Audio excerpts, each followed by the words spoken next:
Fifth Row Center. It's another gala premiere today in WGN's Michigan Boulevard Playhouse as we present the charming young French star, Simone Simone, in a delightful romantic comedy, Model Princess.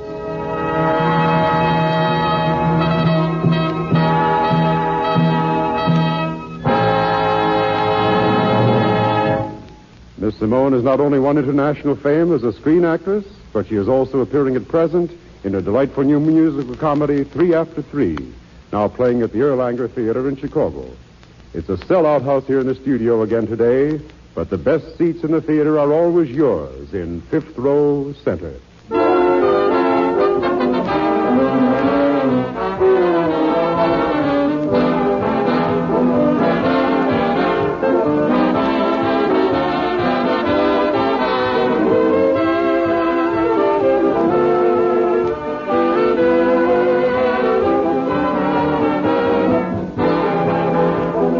Now the lights are being dimmed, and before the first act curtain, we've just time to tell you that supporting Simone Simone in this afternoon's play is a fine cast of famous players, including Olin Soule, Louise Barclay, Brett Morrison, Renee Rodier, and Willard Waterman. Our drama, Model Princess, was written by Noel B. Gerson. Harold Stokes conducts the orchestra, and the production is directed by Blair Walliser. And now, there's the curtain, and the show is on.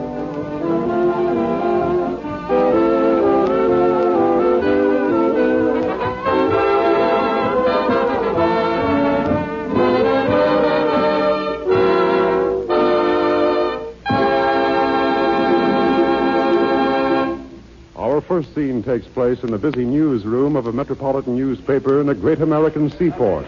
The city editor is speaking. Marley. Joe Marley. Yeah. Joe, come here. What? I got a peach of a story for you. Another debutante drinking champagne out of whatever debutantes drink champagne out of. No. This is a real story. Look, take a photographer down with you and go to the docks where the President Van Buren is docked. His Highness, the famous Prince Paul, is on board with his new bride. She's a French gal, apparently. We don't know much about it. In fact, I didn't even know the prince was married, so it sounds like it ought to be a good yarn. Do either of them speak English, or do I use sign language? You find that out for yourself. Okay, sunshine. I wish I was back at police court. We could always get a story out of the judge. And maybe a free lunch, too.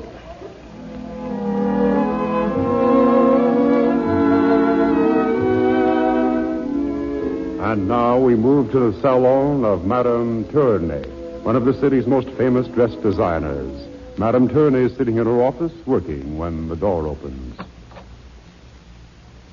You called for me, madame? Oh, Rochelle. Yes, sit down, please. Merci, madame. Rochelle, you have been working here as a model for a long time? Oui, madame, for 3 years. Ever since I came over here from Paris. You've enjoyed your work? Oh, but I have, madame. I would rather work here and wear your wonderful clothes than anywhere else in the whole world. Oh, madame, you are not going. Oh, no, Rochelle. I am not going to let my most attractive model go. I'd be a fool if I did anything as stupid as that. I don't quite know how to explain this to you. I have a very unusual job for you. That is, if you care to take it.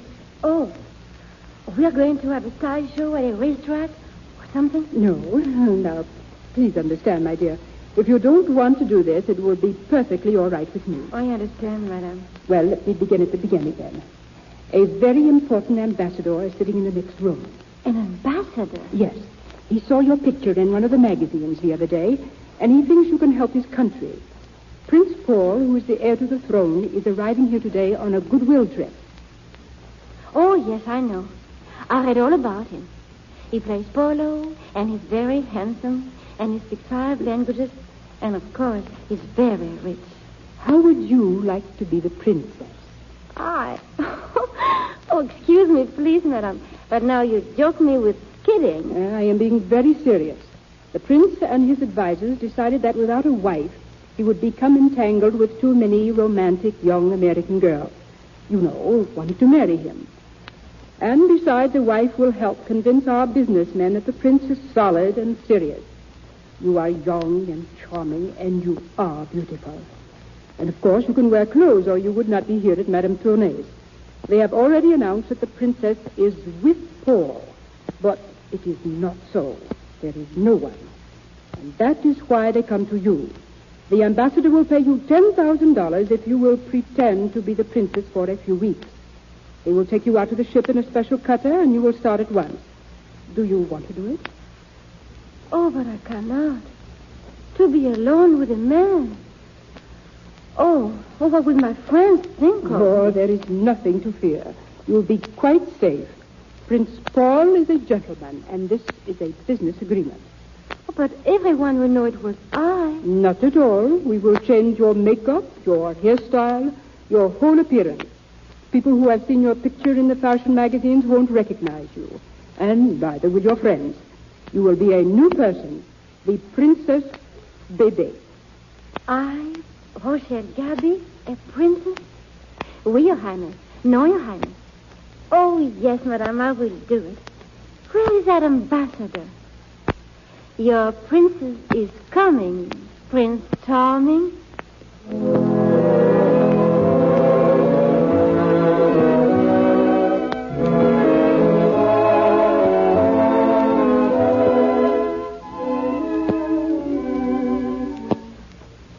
You're doing beautifully, Rochelle.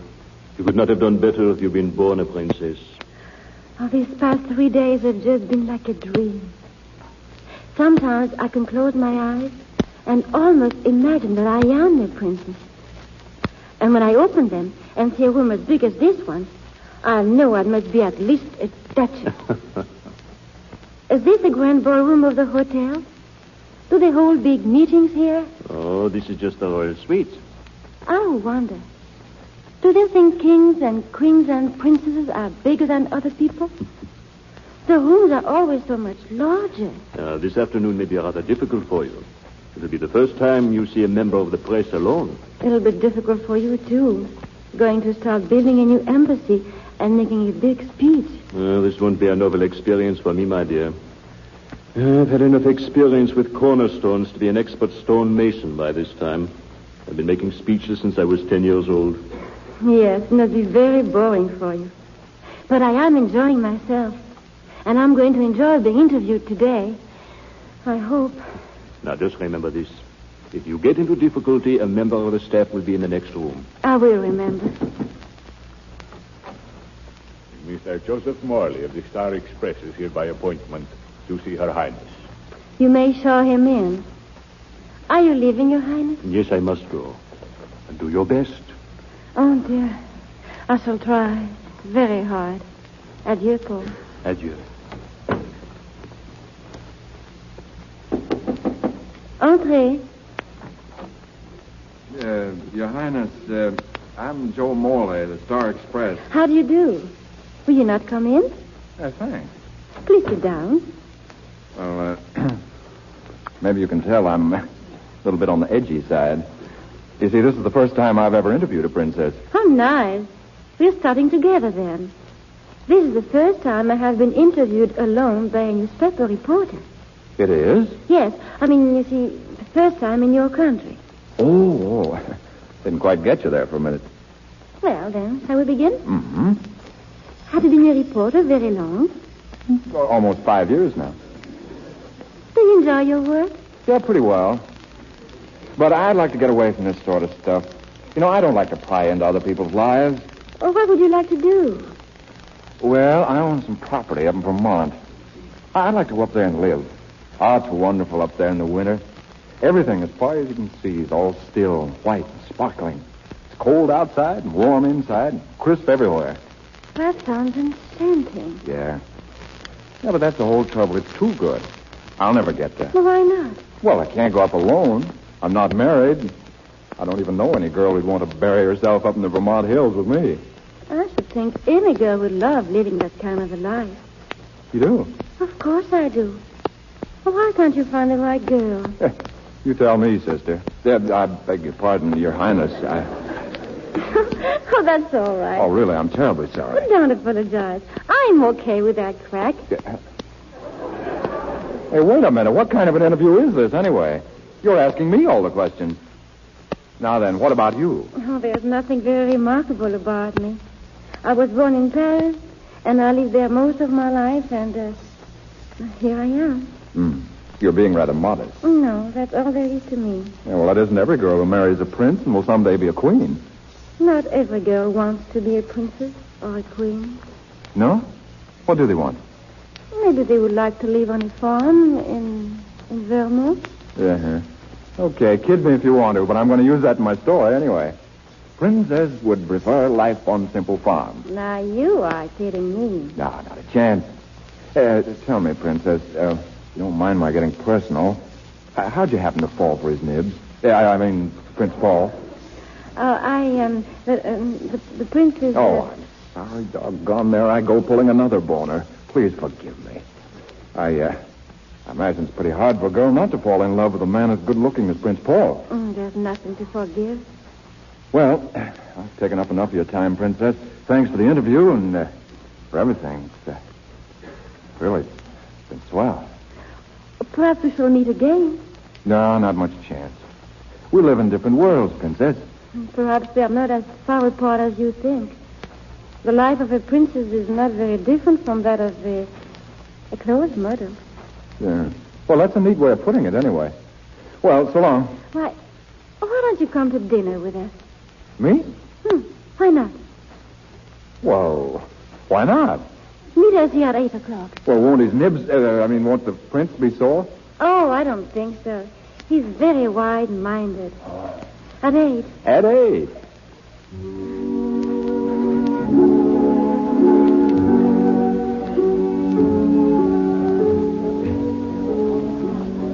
You dance beautifully, Princess. I love to waltz with you. It's been a wonderful evening, Your Highness. Oh, please don't call me that. Why don't you just call me Rochelle? I thought your name was Baby. Oh yes. Oh, well, my friends all call me Rochelle. Oh. Am I a friend? I hope so. Doggone, you know, I wish you weren't a princess. Married to a prince. Why do you wish something like that? Well, it puts limitations on friendship. You mean you would like me better, maybe if I were a shop girl, or an airplane stewardess, or a model? Maybe you speak with an accent, Rochelle, but you sure do get the drift. We danced together as though we had done it always. Let's keep right on dancing. The music has stopped. So it has. Funny, I wonder why they stopped in the middle of... Hey, look. What's happening? It's a fire. Oh, hey, this isn't so good. Look at those flames. Come on. Hey, this is a stampede. Are you all right, Rochelle? Well, hang on to me. I'll get you out of here. Oh. What's the matter? Oh, my ankle. Oh. Can't you walk? Oh, please, you go. No, not a chance. If we get out of this inferno, we'll get out together. Here, put your arms around my neck. Up you go. All right, hang on, kid. Here we go.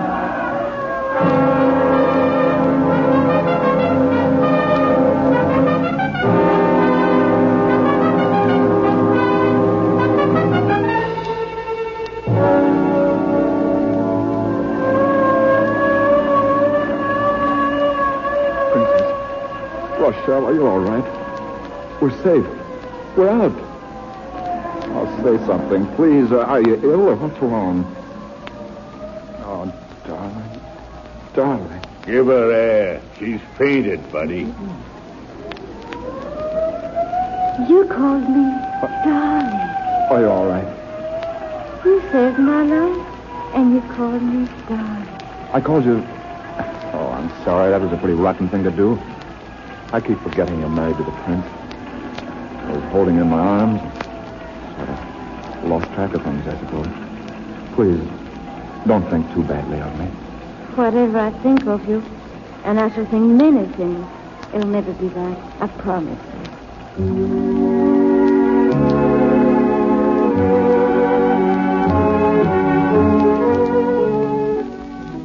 Our scene again changes. It is 2 days later. We go back to the royal suite of Prince Paul at the Hotel Ritz. The prince is reading a newspaper. My dear, come in.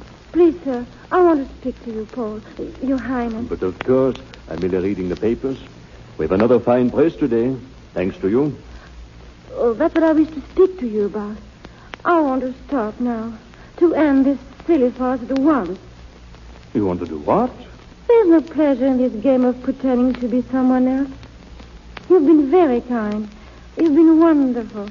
And I cannot go on. I must stop. I must. Well, you cannot leave now. It is impossible. Why not? For there's too much at stake. If you were to walk away now, we'd be the laughingstock of the world. I would have no chance at all to get the loan we need from these American bankers. And thousands of men and women and children will go hungry, all because you have suddenly found this position distasteful to you. How can I go on? Pretending to be your wife When you're in love with that newspaper reporter? Yes. I'm terribly sorry, my dear. But you must try to understand my position, too. More than personal interest is at stake. The issue transcends personalities. I understand. But what am I to do? Oh, please tell me and help me. Simply be a little patient. In another 2 weeks, I hope to have the loan from these bankers, and my American visit will end. Then you can go to your friend and tell him the truth. And if he loves you as much as you do him, you will have no difficulty at all. Very well, then, Your Highness. I will keep up this game of make-believe a little longer. It is hard, but I will keep my bargain. I'm deeply grateful.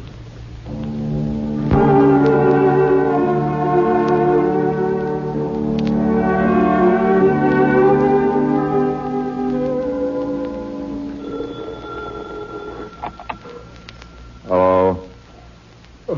Hello? Huh? Yeah, this is Joe Morley. Yes, I tell you it is. Hey, who in blazes is calling me at 4 a.m. to find out if I'm me? I don't care if you got a story for me. I'm sleepy. Huh? What's that? About the princess? What do you mean? What? Say, look, if you're trying to pull a gag, so help me, Yeah, all right. All right, I'll be over in the morning. Sure I will. First thing in the morning.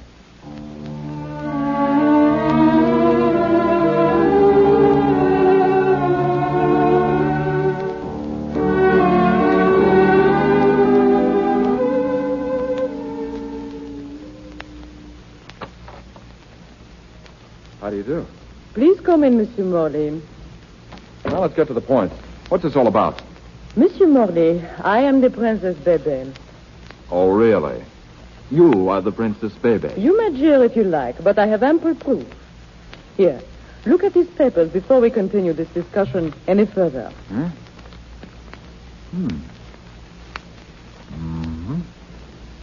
This seems authentic enough, but what is this? I'm afraid I don't understand. Well, the story is very simple. I was a dancer at the Folie Bergère in Paris. I met Prince Paul there, and we fell in love. I am not of royal blood, and so at first we thought marriage was out of the question. But we decided nothing should stand in our way, and so we were secretly married at Cadantibes. And we have kept the marriage secret. Paul wanted to make it public, but I was afraid the notoriety would injure him.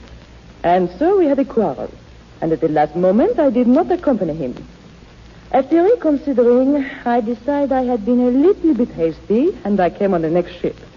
Because of the war, I did not arrive here until yesterday.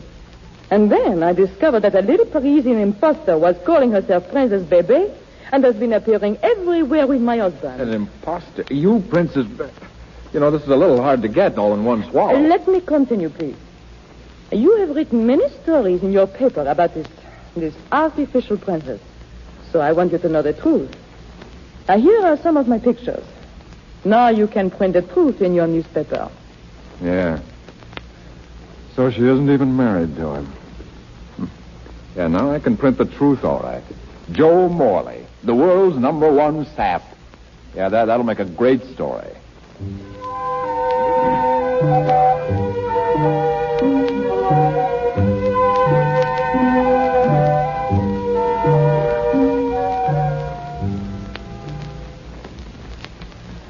You say Mr. Morley is here, doesn't want to see me? That is right, Your Highness. He insists on seeing Prince Paul. The ambassador telephoned to say he has urgent business with me. Mr. Morley can wait. Mr. Morley can't wait. And I can tell you everything the ambassador has to say. Joe, what are you doing? Take a look at these pictures, Prince Paul. Do you recognize this lady? Baby. Yeah. Mr. Morley, where did you get these photos? What do you think? From the little lady herself, not a motion picture. From Baby? Then she is here. Yeah, you catch on fast. Baby. But I am Baby. Am I not? Hey, look, let's all take our hair down now and quit pretending. You've had a lot of fun with me, haven't you, Princess? I've never known anyone just like you before, but I've heard about your type. A lady gigolo. I hope you get a lot of laughs out of this. I will, when I get my sense of humor back. Bebe here? Where is she, Mr. Morley? Where is she? Rochelle, Bebe is my wife. Your wife? Oh, Joe. Now I see why you're angry. But I knew nothing, Joe. Oh, please listen to me. I didn't make a fool of you. Honestly, I didn't. Well, you tried hard enough. Oh, don't do this to me, Joe. All I ask is that you listen to me. No, I won't listen to you. I listened to you too much already. Star reporter Morley mixes honey with printer's ink. Mixture doesn't gel. Result, the ink comes off the page. All right, then. Don't listen to a word I have to say. Well, there's nothing I would say to you anyway. You're mean and contemptible and unfair and suspicious and vulgar and horrible and prejudiced and hateful and terrible and nasty. And super nasty. I don't know why I ever liked you. I didn't. I never did like you. I hate you. I never want to talk to you again. I never wanted to see you again. I won't either. Oh, why did I ever leave Paris? At least if men there weren't gentlemen, they still acted like gentlemen. This is a finish, Your Highness. I don't want the $10,000. I don't want anything. I'm leaving now. Goodbye. Poor child. Hey, what was that she said about $10,000? Were you paying her to pose as the princess? Naturally, I was paying her. This was strictly a business arrangement, nothing more. Oh, I've made a nice mess out of this. Rochelle!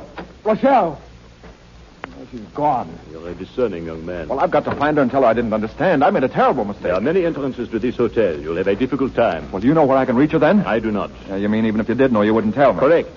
Why don't you place an advertisement in your newspaper? Yeah, you're a big help. Baby! Paul. Baby. Oh, Paul. Oh, baby. Oh, Paul. Oh, I'm so glad you are here. I apologize. No, it was all my fault. I won't let you say such a thing. I was entirely to blame. No, you were not. And I have done something to atone for my foolishness. Oh, Paul, why did you not tell me you were trying to arrange a loan for Mr. Grant, the banker? There's no need to bother you with such matters. How do you know Mr. Grant? What do you know about a loan? But I've known Mr. Grant for many years. Just an old friend of the family, I suppose. You keep still. What about the loan? The ambassador told me about it, and he said I must keep very quiet or we would not get the money. So? So I telephoned to Mr. Grant, and he said that if he had known I was the Princess Bebe, he would have given you the loan long ago. You see, Mr. Grant is indebted to me. I introduced him to his wife. You're wonderful, baby. You're wonderful. Where's the money? He will send you the necessary papers today. We will celebrate. We will go home. Oh, boy, let's all go home. Goodbye, Mr. Morley. Oh, my darling. And so they lived happily ever after. Fooey.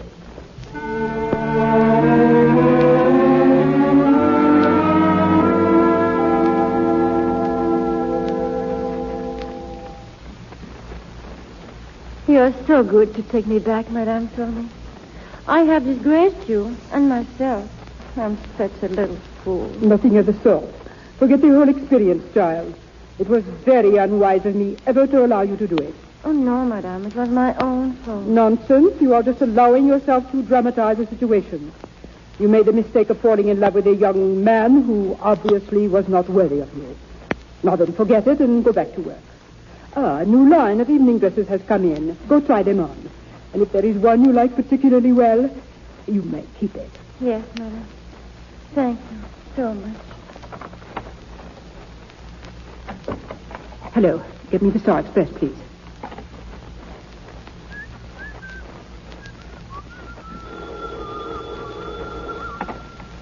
Hello? I want to speak to Mr. Morley, please. Yes, he's one of your reporters. Yes, please. Hello? Hello, Mr. Morley? Mr. Morley, this is Madame Turney of 3rd Street. I wondered if you might drop over here to see me. No, on personal business. Anytime this afternoon, Mr. Morley. Thanks so much.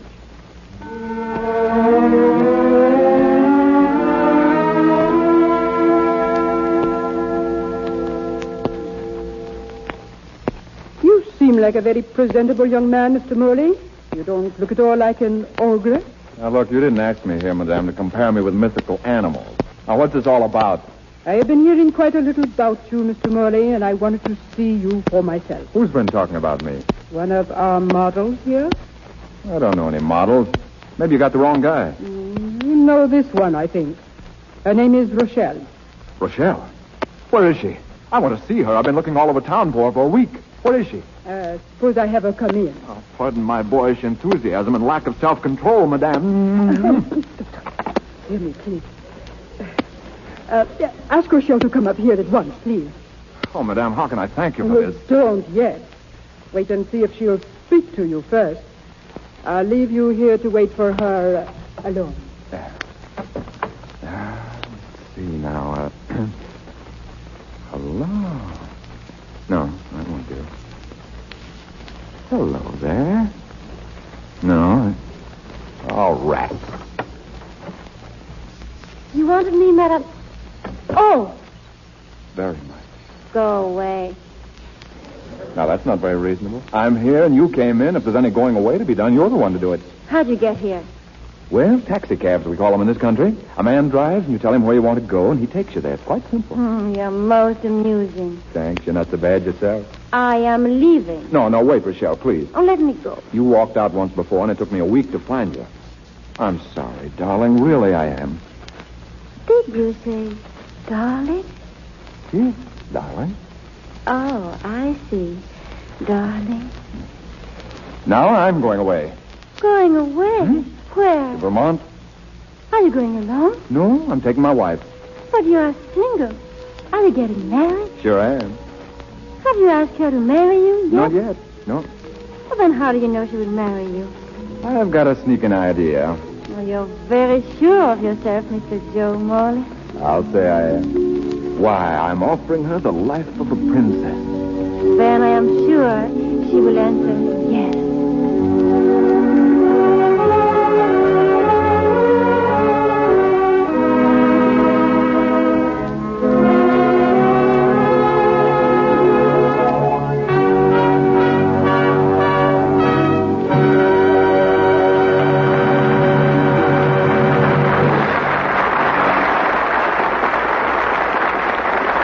Ladies and gentlemen, you have just heard Model Princess, a radio play starring America's favorite French ingenue, Simone Simone, and presented from coast to coast over the Mutual Network from the audience studios of WGN in Chicago. And now, if Miss Simone's had a chance to catch her breath after that final romantic love scene, we'd like to ask her to step out of character for a minute.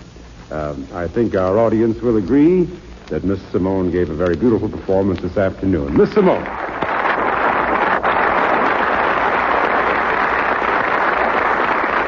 I understand, Miss Simone, that you're to be doubly congratulated. Am I right in saying that this is only your third time speaking before a microphone in this country? Yes, Mr. Andre. You see, I'm still just a beginner. Well, you certainly sounded like a veteran. How do you like radio acting, Miss Simone? Oh, I think any kind of acting is fun. On the stage, in the movies, on the radio. I love it. Tell us, is this your first visit to Chicago? Yes, it is. And I hope it won't be the last. I think it's a beautiful town. And this WGN studio is one of the most beautiful I've ever seen, here or abroad. You have another first to your credit, too, I know. Your present role in 3 After 3 is your first in an American stage play or musical, isn't it? Oh, yes. Well, you see, all the work I've done in this country was in Hollywood. Miss Simone, suppose now, for the sake of the ladies listening in, you give us the French viewpoint on American styles. What do you think of our shops, for instance? Well, it's a good thing we are doing a lot of rehearsing, or I never stop shopping. I've seen so many beautiful things in your Chicago shops I'd love to buy. Well, as I said, it's a good thing we're rehearsing so much. Another thing I'd like to ask, Miss Simone, how many movies did you make in Paris before you came to Hollywood? Quite a few, about 10. Did you do any stage plays or musicals over there? Yes, both. In fact, most of my work was in musical comedies. And another question. What are your plans after the road tour New York run of 3 after 3? Well, if business keeps on as good as it has been, that's too far off to worry about. Well, thanks very much, Simone. And ladies and gentlemen, featured in tonight's play with Miss Simone, Roland Soleil as Joe Morley, Louise Barclay as the Princess, Brett Morrison as Prince Paul, Renee Rodier as Madame Turney, and Willard Waterman as the editor. The drama was written by Noel B. Gerson, the orchestra was conducted by Harold Stokes, and the production was directed by Blair Walliser. Next Sunday, listen for Glenda Farrell, Alan Dinehart, and Lyle Talbot in Jungle Drums, another premiere on Fifth Row Center. Pierre Andre speaking. This is the Mutual Broadcasting System.